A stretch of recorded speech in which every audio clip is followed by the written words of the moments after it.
শুভ নববর্ষ, প্রত্যেকে ভালো থাকুক, বছর ভালো কাটুক। কিন্তু এই বছরটা একটু স্পেশাল এই কারণে, কারণ ভোট। আর এই ভোট বাজারে যখন নববর্ষ, বিশেষ করে বাঙালির আবেগ, সেটা এখন ভোটের নেতারা হাতছাড়া করেন কি করে বলুন তো।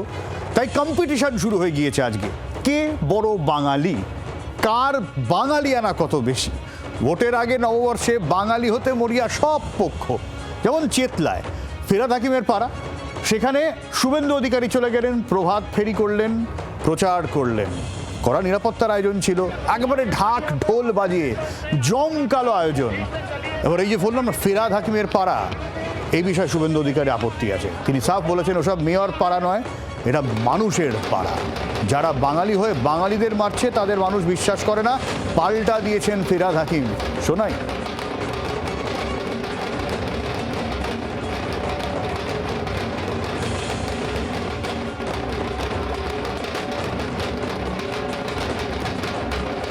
আচ্ছা, বক্তব্য পরে শোনাবো, তবে আমাদের প্রতিনিধি আছেন এই মুহূর্তে অয়ন।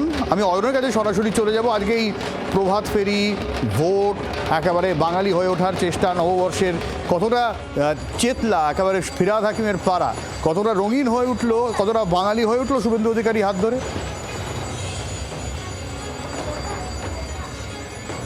প্রত্যাশিত ছিলই, কারণ যেমনটা তুমিও বলছিলে যে দোলে যেমন ফাগুয়ার রং অপরিহার্য, ভোটের আগে পয়লা বৈশাখেও রাজনীতির রং অপরিহার্যই, সেটা যে পক্ষই হোক না কেন। আজকে শুভেন্দু অধিকারীর যে শোভাযাত্রা, প্রভাত ফেরি, খুব তাৎপর্যপূর্ণভাবে তাতে আজকে বিজেপিকে ভোট দিন, ভবানীপুরে শুভেন্দু অধিকারীকে ভোট দিন, জাতীয় কোনো ফ্লেক্স, হোর্ডিং, ব্যানার অথবা কাট আউট ছিল না।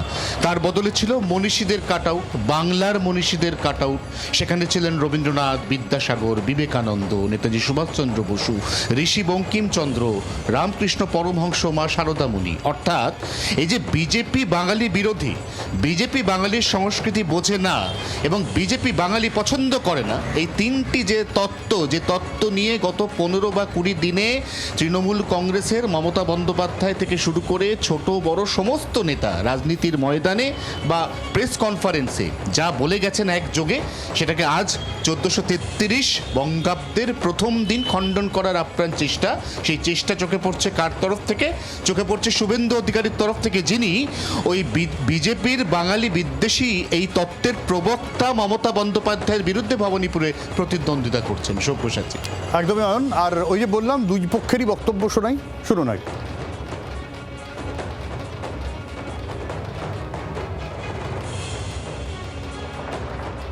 এখানে তো অনেক আগে থেকে কাজ করছি। 2009-এ মমতা ব্যানার্জি যখন লড়ে দাঁড়িয়েছিল, আমি মেন প্রচারক ছিলাম। কারোর পাড়া না, এটা বঙ্গভূমি, এটা ভারত ভূমি। ওনারা যে অন্যায় করেছেন, মানুষ ওনাদেরকে হারাবে।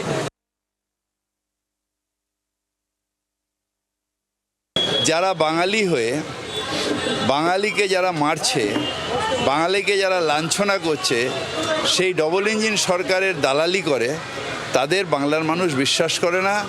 তারা তাদের বঙ্গভূমিতে নিশ্চিতভাবে তারা জন্মেছেন, আছেন, কিন্তু তাদের অস্তিত্ব থাকবে না।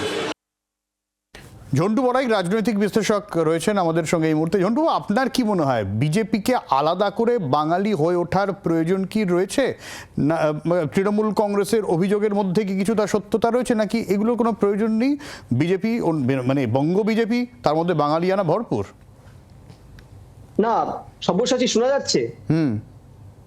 হ্যাঁ, শুভ নববর্ষ। দেখো, বিজেপি কিন্তু 19-এর পর থেকে কন্টিনিউয়াস এই অভিযোগে বিদ্ধ, এবং এই অভিযোগটা জাস্টিফাই যে তারা রসগোল্লা নয়, লাড্ডু ভালোবাসে।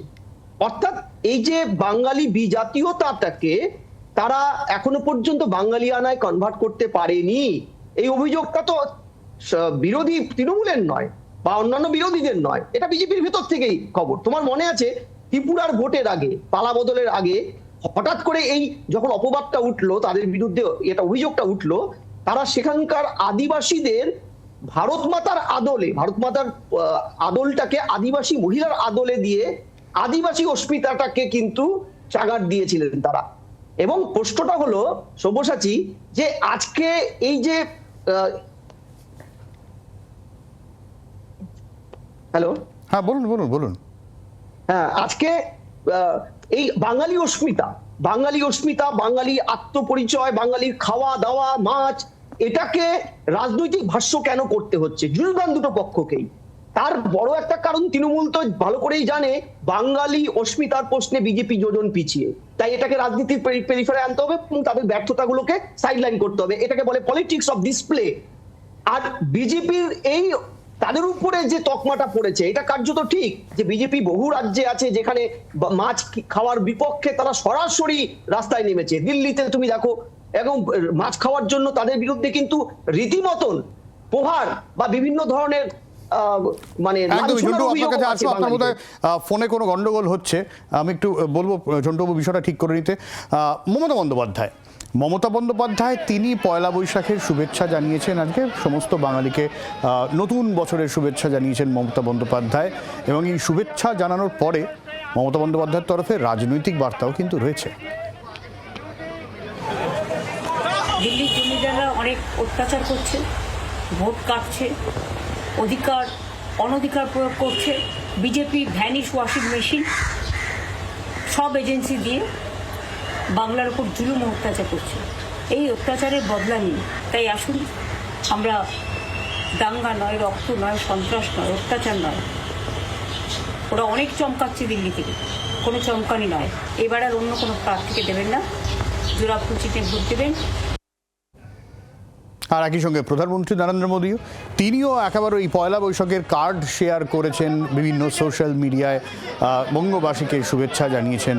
কোথাও গিয়ে অবশ্যই সবার কিছুর মধ্যেও একটা রাজনৈতিক বার্তাও তো থেকেই যায়, যেখানে 15 বছর ধরে পশ্চিমবঙ্গবাসী অপশাসন, বিশৃঙ্খলা, দুর্নীতির শিকার, এমনই বক্তব্য প্রধানমন্ত্রী নরেন্দ্র মোদী, যেখানে সাধারণ মানুষের মৌলিক অধিকার, সম্মান, সংস্কৃতির ওপরে চরম আঘাত এসছে, এমনটাও প্রধানমন্ত্রী নরেন্দ্র মোদী তিনি দাবি করছেন। এবং তিনি লিখছেন, আজ যখন পশ্চিমবঙ্গবাসীর দুঃখ বেদনা বেশি, তখন তার মন ব্যথিত, ভারাক্রান্ত, এবং ঠিক এই জায়গা থেকে নরেন্দ্র মোদী বঙ্গবাসীর কাছে আবেদন করছেন যে বর্তমান রাজ্য সরকার ভয়ের পরিবেশ তৈরি করেছে এবং এই জন্য বিজেপি সরকারকে আনা দরকার। এবং তার স্লোগান যে রয়েছে, পাল্টানো দরকার, চাই বিজেপি সরকার, সেই সমস্ত বিষয়ে তিনি লিখেছেন। এবং একই সঙ্গে কিন্তু নববর্ষের শুভেচ্ছাও প্রধানমন্ত্রী নরেন্দ্র মোদী তিনি জানিয়েছেন। খুব স্বাভাবিকভাবেই গোটা বিষয়টা নিয়ে নববর্ষের শুরুতেই রাজনৈতিক তো বার্তা রয়েছে, রাজনৈতিক শো অফ রয়েছে। এই জায়গা থেকে ঝন্টুবাবু আরেকবার আপনার কাছে যাবো। ঝন্টুবাবু, এটা তো হওয়ার কথা ছিল না, কারণ একজন আপাদমস্তক বাঙালির হাত ধরে যে পার্টির জন্ম, ক্রমাগত কি সেই মানুষটার কাছ থেকে বিজেপির দূরত্ব বেড়ে গিয়ে মহারাষ্ট্র লবির দিকে গোটা বিষয়টা শিফট করে গেছে বলে আজকে এই বঙ্গবাসীর সাথে কানেকশনের অভাব রয়েছে বলে অভিযোগ তোলার অবকাশ থেকে যাচ্ছে? সব্যসাচী, তুমি একটা ভাইটাল ঐতিহাসিক প্রশ্ন তুলেছো। সত্যি কথা বলতে, বাঙালির হাত ধরে যাত্রা শুরু করা দলটি আজকে বাঙালিহীনতায় ভুগছে। তাকে প্রমাণ করতে হচ্ছে আমরা বাঙালি, তাদেরকে প্রমাণ করতে হচ্ছে মাছ হাতে নিয়ে তাদের প্রার্থীদের বাড়ি বাড়ি ঘুরে ঘুরে, অথচ এটা তো হওয়ার কথা ছিল না। এবং এই জায়গায় দাঁড়িয়ে আজকে তুমি যদি পুরো চিত্রনাট্য দেখো ভোট পর্বের, তুমি দেখো কত শত বাইরের অন্য রাজ্যের, ভিন রাজ্যের মানুষকে আনতে হচ্ছে। এটা তো অভিযোগ, এটা তৃণমূলের শুধু নয়, আমাদেরও বরাবরের অভিযোগ যে বিজেপির প্রার্থী তালিকাটায় একবর্ণ বাংলা শব্দ কেন আনা গেল না? কেন বাঙালি মুখ হিসাবে কোনো একজনকে মুখ্যমন্ত্রী করা হবে জিতলে, ক্ষমতা আসলে, এটা এখন বলতে হচ্ছে? এটা তো ঠিক। তা না হলে তৃণমূল 15 বছরে কতটা বাঙালি আনার চর্চা করেছে আমরা সবাই জানি। একবর্ণ বাংলা না জানা এমন অনেককে প্রার্থী করা হয়েছে। শুধু তাই নয়, যে বাঙালি মাছে ভাতে বাঙালি, যে বাঙালি সম্পর্কে ঈশ্বর গুপ্ত বলতেন ভালো করে, ভাত মাছ খেয়ে বাঁচে বাঙালি সকল, ধানে ভরা তুমি ভূমি তাই মাছ ভরা জল। এই প্রশ্নটাই বাঙালি আজকে 6ষ্ঠ স্থানে, শতকরা মাছ খাওয়ার অঙ্কে তারা 6ষ্ঠ স্থানে। বাংলার আওয়াজ, বাঙালির আবেগ, জি 24 ঘন্টা।